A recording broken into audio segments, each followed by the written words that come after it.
Good afternoon, morning, night, evening, whatever time it is. Thank you for joining me on my humble little channel where I just spontaneously think of Bible topics and I just come out here in the churchyard and just kind of blabber on a little bit. It's nice therapy. It's not bad.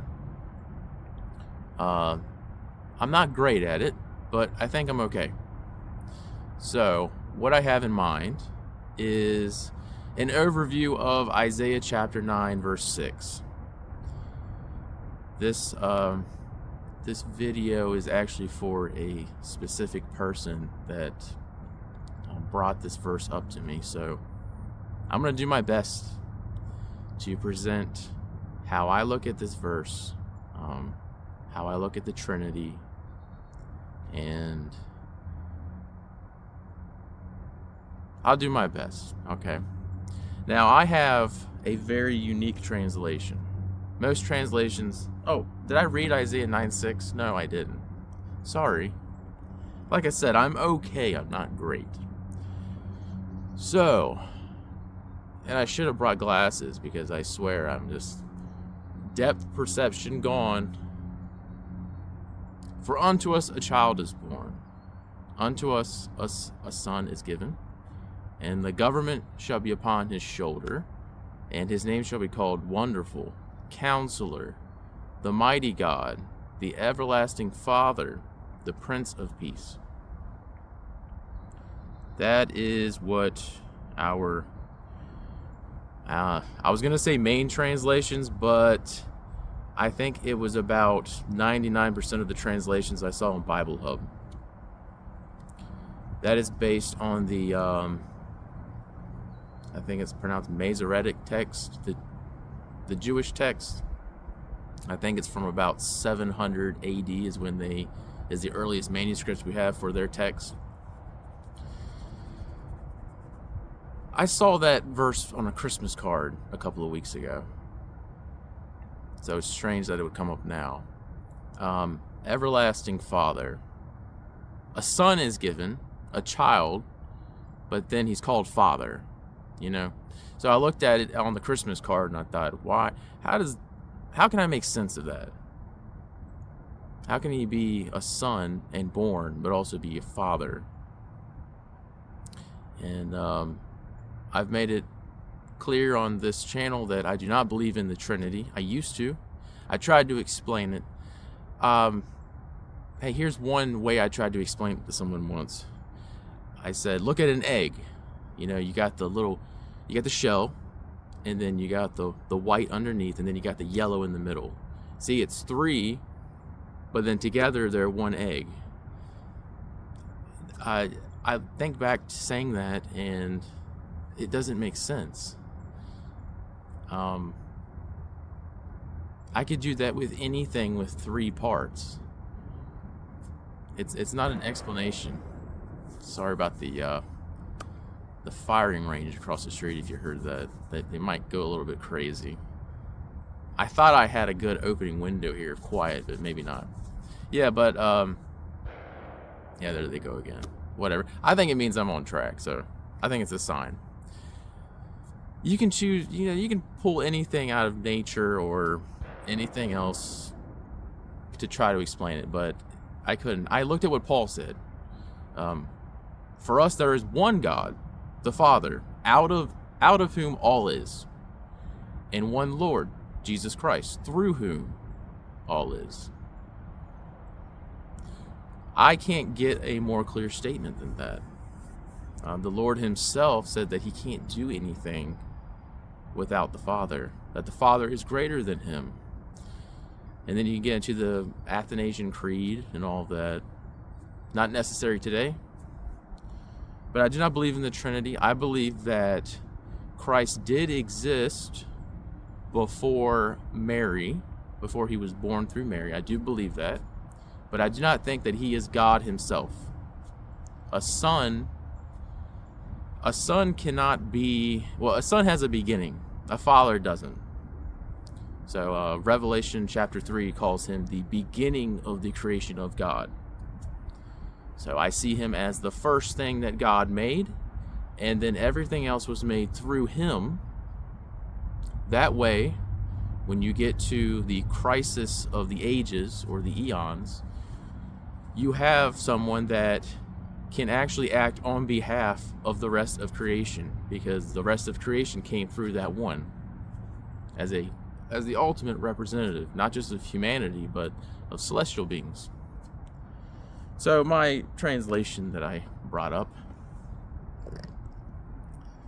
and this is going to be quite different from the King James I just read. This is the concordant version of the Old Testament. I've shown this before. You can do a little weightlifting with this baby. Get those triceps pumped. There you go. Yeah, it looks like I spilled something on it too. Some tea, probably. I'm not very careful with my stuff. Let's read their rendering of Isaiah chapter 9.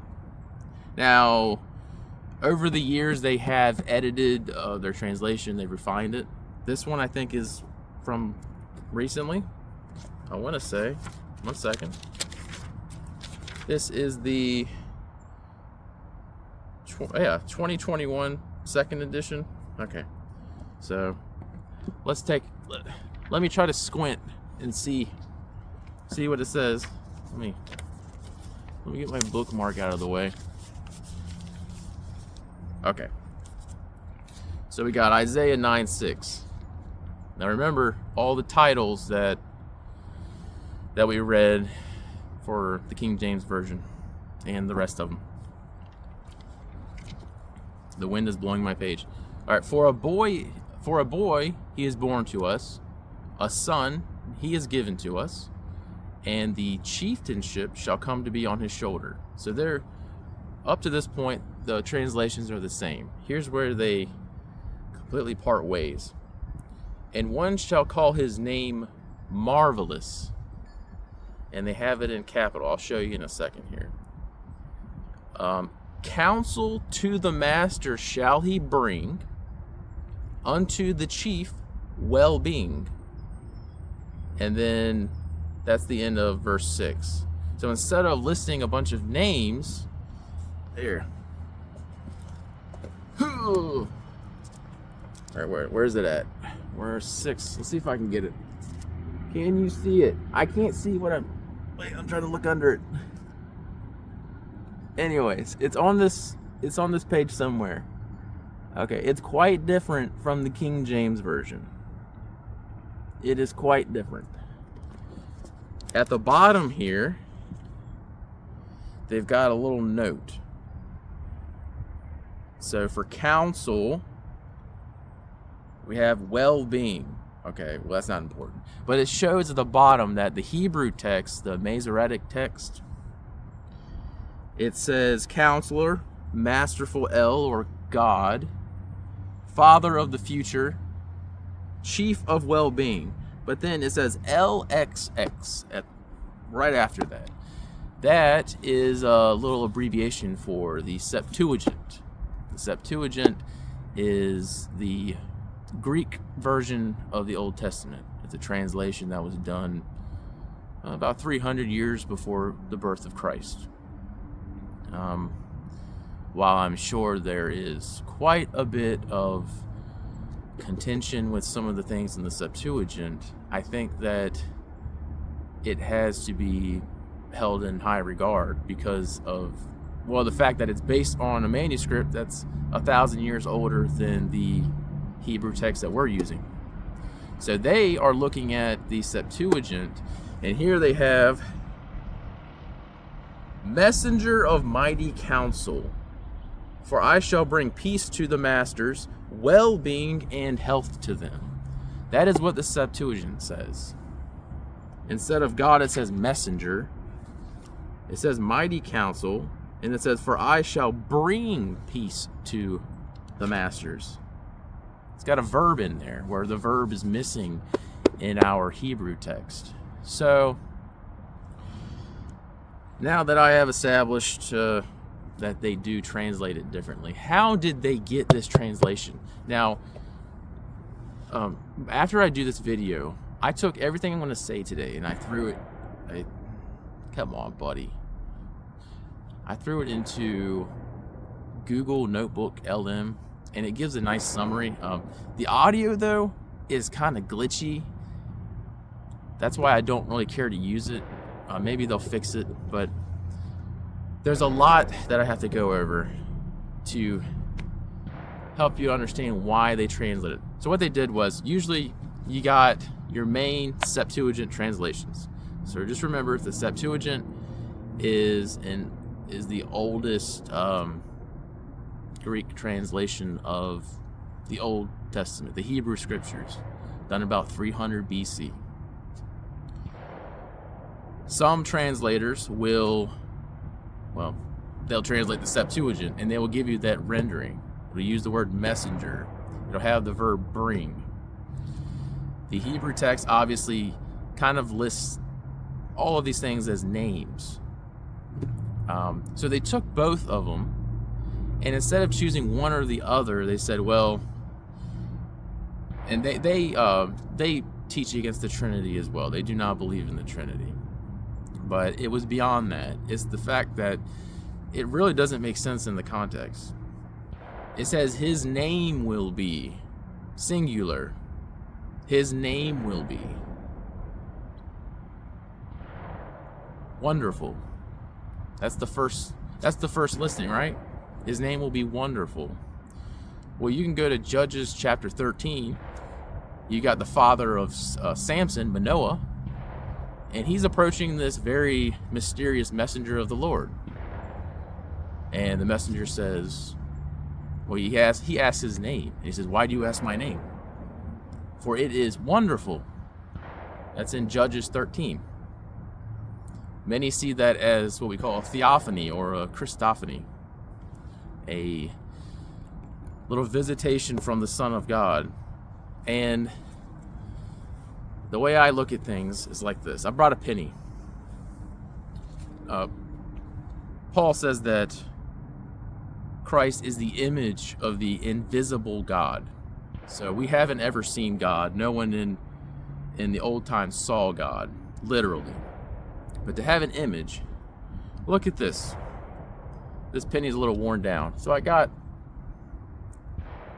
can look at this penny and I can say, look, there's Abraham Lincoln. This is Abraham Lincoln. Look at him. I think my camera's kind of, anyways, you know what a penny looks like. That's Abraham Lincoln right there. And you'd say, well, yeah, that's Abraham Lincoln. Of course, it's a picture. It's not a living image as Christ is. But then if I said, no, this is literally Abraham Lincoln, you would probably run away from me because I'd be crazy. So Christ is not literally his father. He is the ultimate representation. All right. I think this was my 13-minute introduction. So what I want to do, there is a wonderful website that goes along with the translation I have, concordant.org. The stuff on that website is amazing. I think the people are amazing. I've learned a lot from their Unsearchable Riches magazine. 1 second, I got to turn the brightness up on my tablet so I can read this. Yeah, Unsearchable Riches, it's just amazing. I read a little bit from it every night before I go to sleep just to, I don't know, I think it helps keep me sharp. As sharp as I can be. There we go. Adaptive brightness. Now I can see it. All right. So they have Unsearchable Riches. It has been going on since 1909. So if you have never heard of concordant.org and the fact that you can go on their website, you can read their Bibles for free, or you can buy a copy like I did. You can read all the issues of Unsearchable Riches for free on PDF form. And right now, what I'm going to do is I'm going to read one called The Everlasting Father from 1944. I can sit here and try to explain how a translator comes to the conclusion that, a certain text isn't correct, but I think it's best to come from the translator himself. The translator being A.E. Nock, Adolf Ernst Nock. So he wrote this he published it in 1944. It's only a couple of pages. It's a little cold out here today. Hope I don't lose my voice. Okay. So I have to read this, and I'm going to do the AI thing after because it's so much information that just reading it isn't going to be enough. So, the Everlasting Father. Now, once again, please remember, he did not believe in the Trinity, although he understood that Christ can take on the titles of God. You could call Christ God with an understanding, like looking at Abraham Lincoln on the penny, and understand that it's not literally him. In a figurative sense, it is. So you can look at Christ and say, God, because he's his image, with a proper understanding that he did die. This is what I always stress with the teaching of the Trinity. God cannot die. Christ did die. We need to understand what he went through to fully appreciate what he did on the cross. So when he said, Father, into your hands I commit my spirit, it was completely lights out for him. There was no consciousness from that point to his resurrection. So I always stress that. That is why I do try to point out verses that very clearly show to me that there is no Trinity.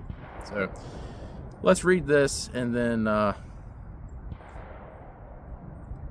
just kind of going along with listening to the shooting range. It's lovely. I'm really happy this guy showed up too. It was only perfectly quiet out here when I showed up. Yeah, whatever. The Everlasting Father. I'm gonna try to look. I want to look professional when I'm doing this. I probably look goofy.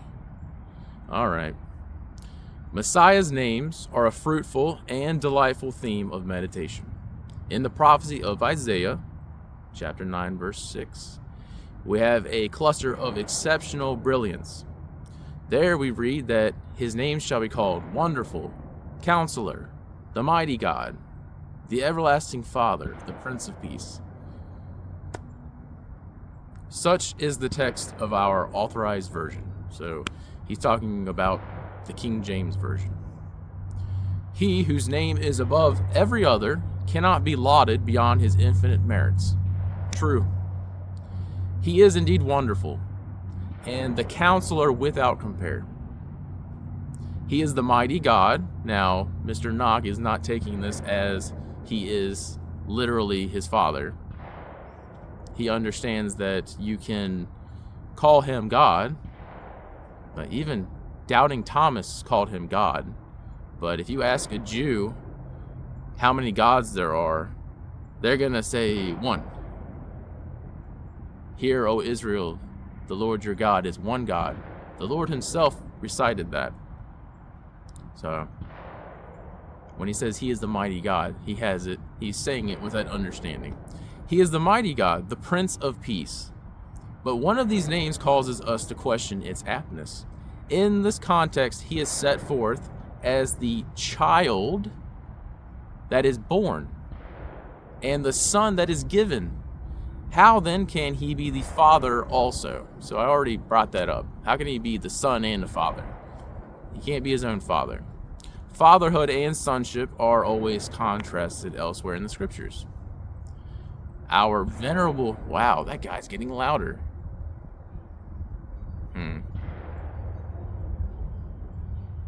I feel like Paul, I got a little thorn in my flesh. And now we got music playing. I'm just going to go with it, whatever. I'm not going to fight it. Our venerable version calls all of these together one name. So we have like five different titles. To us, it seems rather that they are a group of at least 5 names or titles. This point is not important enough to press, except that it may be a clue in dealing with other difficulties. The Jews had a way of explaining the one name. They said that it was the last Prince of Peace. The previous titles, Wonderful, Counselor, the Mighty God, the Everlasting Father, all refer to the deity who called him Prince of Peace. And I actually looked this up. I went to two websites. I went to Jews for Jesus and Jews for Judaism. So the Jews for Jesus took these, they went with the Hebrew text. They said that all these names describe pretty much every Christian interpretation. All the names describe the Lord. The Jews for Judaism said that in the context, it is actually talking about King Hezekiah and how, you know, they group those first four names as a description of God, and then the last one is a description of Hezekiah.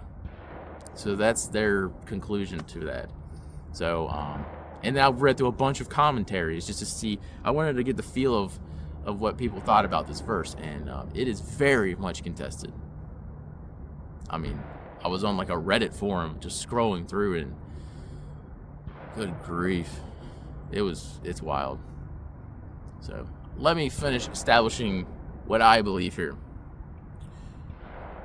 So we have okay, but it is evident that these difficulties were unknown in early times, for the Greek translation made by rabbis about 300 years before Christ, the Septuagint, has none of these titles except Great Counselor, and changes God to Messenger.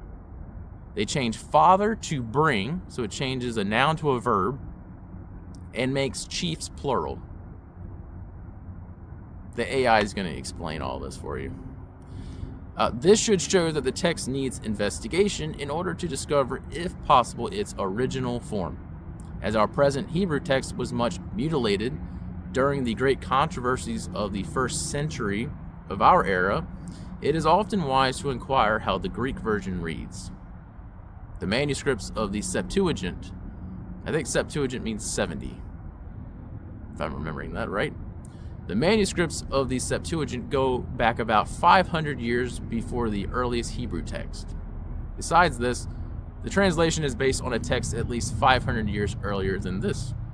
By its means, we may be able to discover how the Hebrew was read by Jewish rabbis about 1,000 years earlier than any Hebrew manuscript which has come down to us. So I think most of our Bibles use the Masoretic text. That is the older one. I think about 700 AD is the earliest one we have with that. There, this text reads very differently indeed. The Septuagint has it thus, and we already saw at the bottom in the margin on the concordant, on the massive, sorry, there was something on top. On the massive concordant version with the T stain, at the bottom of the margin. I didn't show you the margin. What is my problem? Wow. Aaron, get yourself together, man. I didn't show you the margin. I don't think I did. I read it to you. Now I have to find Isaiah again. It's my fault. I actually blame the guy at the shooting range. He threw me off. Here's the margin, if you can. One second. There we go. You see right at the bottom? Right there? Alright, and the margin, they show us that there's two renderings of it. Right there. I can't keep it still. It's too heavy. Anyway.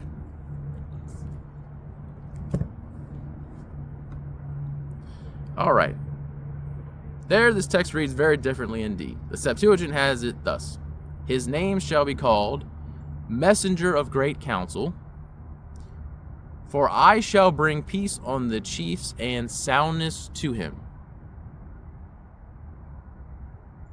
It says, how different this is from the Hebrew. Yeah, no kidding. It's completely different.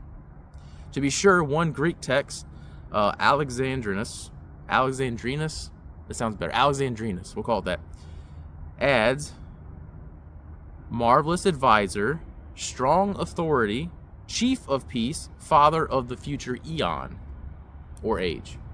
And another, Sinaiticus, has this with the addition of God after the word strong and its margin, just like the margin I just showed you. But this seems to be a later addition to conform it to current tradition. I went back and researched this myself.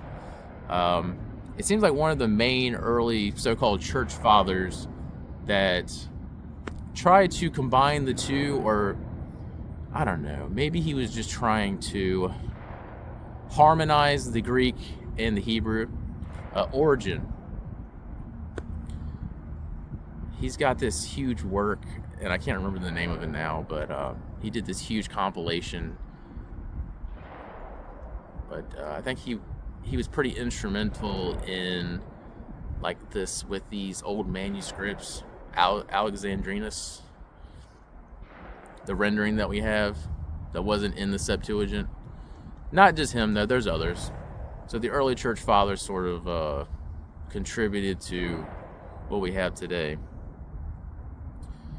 But is to conform it to current tradition, and that's what the Trinity is tradition. The concept of a Trinity is actually based on mythology. Like you look at Greek and Egyptian mythology, they have triads of gods. This is well known in the pagan nations. They always have a triad, so I don't want to derail myself. I'm going to continue reading this. All right, so the problem is to harmonize the early Greek rendering. And he's just got the words here. Great counselor, messenger, for I shall bring on the chiefs peace and soundness to him. Once again, everything I'm reading, you're going to see in the AI thing. So he's trying to harmonize the Greek with the Hebrew. Marvelous counselor, deity, mighty father, further, chief of peace. One thing seems evident, and that is that the Jewish rabbis 200 or 300 years before Christ did not consider these words as a group of names. Peace is brought to other chiefs, as the Septuagint renders. This looks very probable, as the context is concerned with the establishment of Messiah's kingdom. But otherwise, the Greek makes little sense and hardly agrees with what goes before and what follows. This shows us that this passage was already corrupt even in that early day.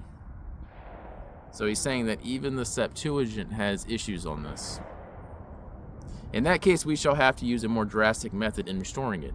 So it's, in my humble opinion, the Mr. Knock here looked at it and he saw that the Hebrew text, why would you give 5 names when it clearly says it's one name? And he's looking at the Septuagint, and although there's some elements in there that kind of makes sense, overall, within the context, it doesn't make sense. So he's trying to harmonize it. Yeah, go ahead and fire away, buddy. I shall too. With words. Let us follow such clues as we have and see what comes. First of all, there seems to be only one name as the word is in the singular. So I've already pointed that out. We will therefore translate, and his name shall be called Marvelous, and leave the rest for the next 2 lines, and examine them to see if we can discover any hints in the Greek which will correct the Hebrew, and if the result can be arranged in a parallelism which will fill out the gap in the passage. Marvelous is the answer given by the messenger of Jehovah to Manoah when he asked for his name. The authorized version has, okay, so I already mentioned that's the father of Samson. That is in Genesis, Judges. Judges chapter 13. You can check that out. So marvelous is the answer given by the messenger of Jehovah to Manoah when he asked for his name. The authorized version has, for some unknown reason, rendered it secret in verse 18. That was the one in the King James it says, "For my name is secret." I have no idea why they did that. In the next verse, they make it wondrously. So they take the same word in verse 19 and translate it wondrously. But in verse 18, they translate it secret in the King James. So if you open up your Bible, your King James Bible, and it says secret, it should say wonderful. Why do you ask my name? For it is wonderful.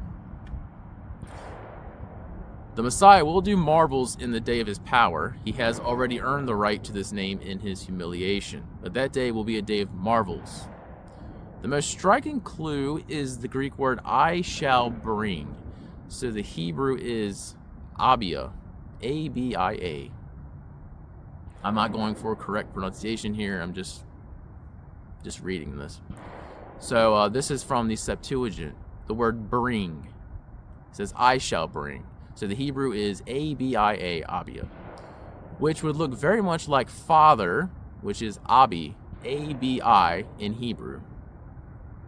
It seems clear that the ancient rabbis did not find father in their copies of the Hebrew, but bring. This is very important and gives us the key to the problem. For this word is a verb, and only one verb is needed in a line, or even two lines that are parallel. This gives us two lines as follows. So he has counselor, deity, mighty, bring, future, chiefs, peace. So what he's done is he's taken the Hebrew and the Greek text and has, to be honest,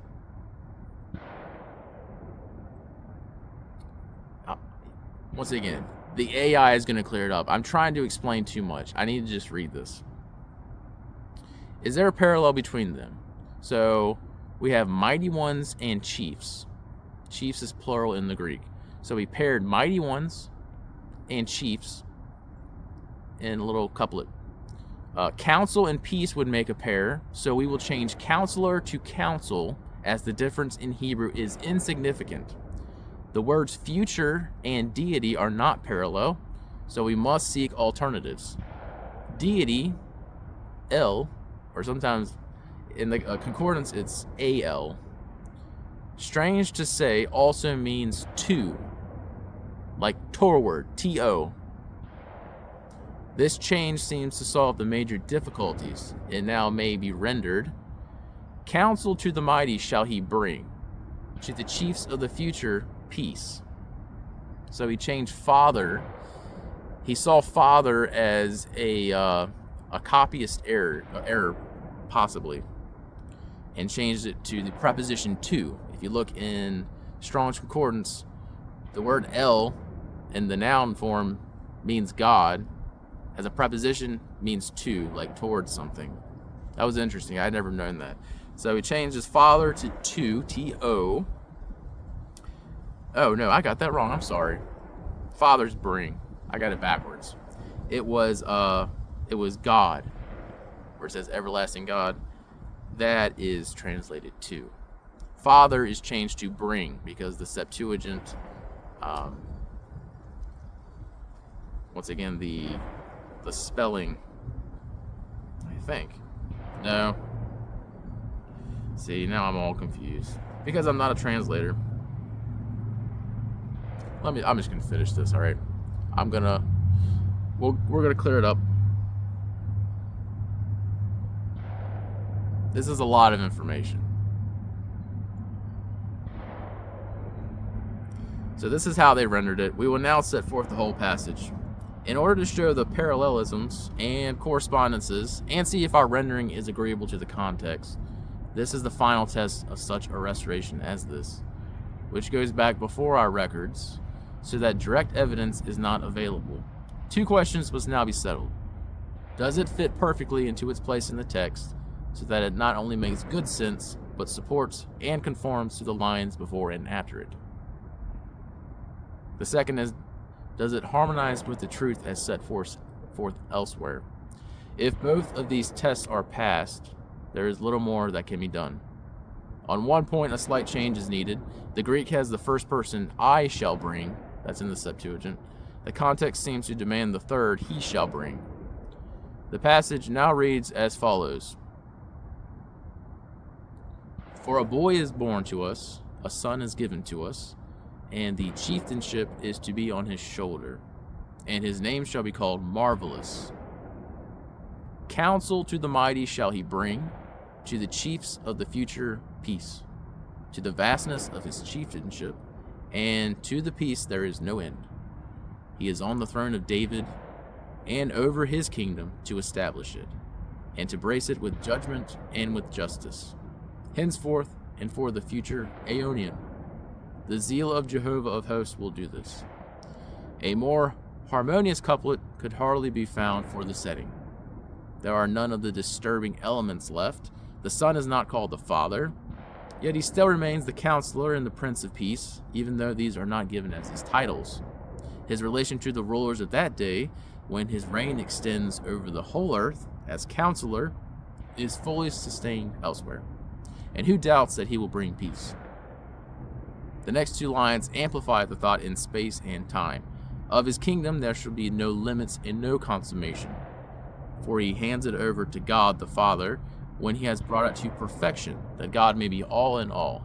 That is a reference to 1 Corinthians chapter 15. I think it's verses 20 to 28. Now, I slipped up there. Sorry about that.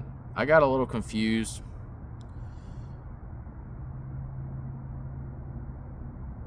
Yes. All right. So, the spelling Abi and Abia, we went over that. That was for father. So in the Septuagint, it's a verb, I shall bring. In the Hebrew, it's father. So he was talking about the spelling there. I got it confused with God, El, which can be used as to in a preposition. So sorry about that. I got a little mixed up. Do you blame me, though? This is a lot. But other than that, I think I did okay there. So I'm at 36 minutes.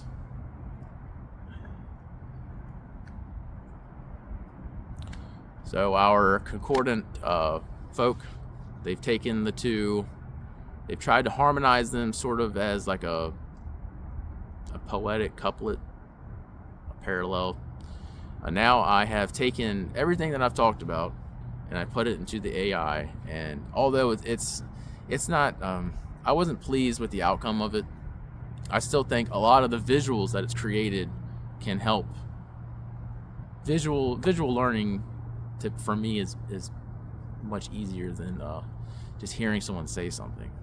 Like sometimes I'll put up text with my video editor. It's very time consuming, so using this helps. I don't have all the time in the world all the time. So, all right, we're gonna go to the AI now, and I hope that this helps you, and thank you for listening to me ramble on. So let's check it out. All right, let's jump right in. We are about to do some real textual detective work, digging into one of the most famous, most beloved verses in the entire Old Testament. It's going to be a fascinating journey into ancient manuscripts, some tricky linguistic clues, and a puzzle that has had people scratching their heads for centuries. You know this verse, right? Isaiah 9:6. It's instantly recognizable to millions. It's cherished for this absolutely beautiful poetic description of a prophesied Messiah. And the names, they're just so majestic. Wonderful, Counselor, Prince of Peace. But hidden right in the middle of this beautiful list is a contradiction that's long been a real head-scratcher. And there it is. That's the heart of the puzzle. The verse couldn't be clearer. A son is given, but then one of his titles is the Everlasting Father. Now think about it. Throughout the scriptures, father and son are totally distinct roles, right? They're often contrasted. So how on earth can one person, in the very same breath, be described as both? This is the mystery we're going to try to solve. Now, we're not the first to ask this question, not by a long shot. For centuries, scholars and readers have looked at this cluster of titles and tried to make sense of this apparent paradox. We're going to explore a really compelling argument that suggests the answer isn't buried in complex theology, but in ancient history and translation. So the way we usually read this in our English Bibles is as a list of at least 5 amazing, distinct titles. But what's interesting is that even early Jewish interpretations wrestled with this. Some even suggested the titles weren't about the Messiah, but about the deity himself. It just goes to show you how long this puzzle has been around. But to really crack it, we need to find a much, much older clue. Okay, so to solve a puzzle this old, you have to go back to the oldest possible evidence. And in this case, the most ancient witness to this text isn't a Hebrew manuscript, which is what you might expect. No, it's actually a Greek one. Let's see what this clue can tell us. Meet our star witness, the Septuagint. And this is an incredibly important document. You see, it's a Greek translation of the Hebrew Scriptures, and it was put together by Jewish rabbis centuries before the time of Christ. It's like a window, letting us peek into how this text was understood way back in the ancient world. Now, look at this timeline, because this is what's so wild. The Septuagint was translated from Hebrew texts that were way, way older than the earliest complete Hebrew manuscripts of Isaiah that we have today. What does that mean? It means the Septuagint can tell us how Jewish rabbis were reading this verse a full 1,000 years earlier than our other manuscript evidence. It's basically a textual time machine. So what does our ancient witness say? Well, honestly, this is kind of shocking. The two versions are radically different. That familiar list of titles we all know, Mighty God, Everlasting Father, Prince of Peace, they're just gone. They're not there. Instead, the Septuagint has Messenger of Great Counsel and this promise, I shall bring peace on the chiefs. This just deepens the mystery and really suggests the text we know today might not be exactly how it started. So the key to figuring out this massive difference actually comes down to a single Hebrew word. This is where one tiny detail, something so easily missed over the centuries, might just unlock the entire puzzle. And here it is. This is the big aha moment. On the left, you've got the Hebrew word abi, which means father. On the right is abia, meaning I shall bring. I mean, look at them. They are incredibly similar. The argument we're exploring is that the ancient rabbis who translated the Septuagint were looking at a text that said abia, I shall bring, and not abi, father, a teeny tiny difference with absolutely massive consequences. So here's the crucial point. If the original word was a verb, an action word, then this part of the verse isn't a title at all. It's a description of what the Messiah does. He brings something. And that single clue forces us to completely re-examine the whole structure of the line. Okay, now we get to play detective. Using this linguistic clue we got from the Septuagint, we're going to try and reconstruct the original poetic structure of the verse and see if it makes more sense this way. The logic basically flows like this. First, you swap father for bring. Simple enough.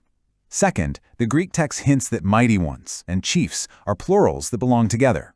Third, you can see how counsel and peace make a really natural poetic pair. And finally, and this is another crucial clue, the Hebrew word for deity, El, is spelled the exact same way as the preposition to. You put all those pieces on the board and the line completely transforms. And this is the brilliant result. Instead of a kind of jumbled list of titles, you get this perfectly balanced, poetic couplet. It describes what the Messiah actually does. He brings counsel to the mighty, and he brings peace to the chiefs. It has a rhythm, it has a parallel structure, and most importantly, the contradiction is gone. But, a good reconstruction can't just sound nice. It has to pass the final, most important test. Does it actually fit? Does it make sense in the original context of the passage there in Isaiah? So, any good restoration has to pass two big tests. First, does it flow naturally with the lines that come right before and right after it? Does it feel like it belongs? And second, does this new meaning line up with the bigger picture, with the broader message you find elsewhere? These are the final hurdles. So let's look at the whole thing put together. Just listen to how these lines flow. The chieftainship that's mentioned a couple lines up now connects directly to the chiefs and the peace that follows. And that promise of peace he brings is immediately echoed in the very last line, to the peace there is no end. It creates this seamless, powerful, logical progression of thought. It just fits. So what's the big takeaway from all this detective work? Well, the argument is that this reconstructed version completely resolves the central problem. The Son is no longer called the Father. Instead, what you get is a much more harmonious couplet that slots beautifully into the passage. The core ideas of counsel and peace are still there, for sure, but they're presented as the actions of the Messiah, not just a list of names. And that leaves us with a really fascinating final thought. This whole analysis suggests that one of the most famous verses in history may have been changed by a simple, totally understandable scribal error centuries and centuries ago. It's just a powerful reminder that these ancient texts have a dynamic, living history, and the new discoveries can always shed new light on their deepest meaning.